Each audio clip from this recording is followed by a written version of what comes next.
Hello and welcome to Maths with Jacob. This lesson will focus on following a path. It is important for students to have experiences in following a path to reach a given destination from a starting point. These are very important exercises which help students in the area of direction. First example, draw a path to help the chick find mum. Colour the picture. So basically all you're doing is they're taking their pencil and they're just drawing a continuous line all the way through the maze till they get to mum. Example 2, very similar. Draw a path from the start to the log fire. Colour the picture. So you just start there and you just keep drawing the line until you finish out here. Next example, help the girl to find the doll by drawing a path. So you start there and you just go straight through and you finish here.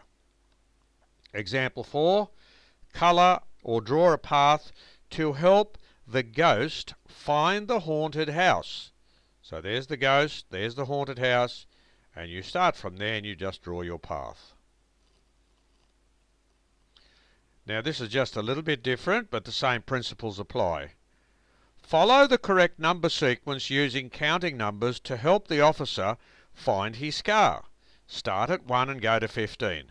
So you have to start here and finish there. So for example, you start at 1, 2, 3, 4, 5, and you just keep going till you get to 15.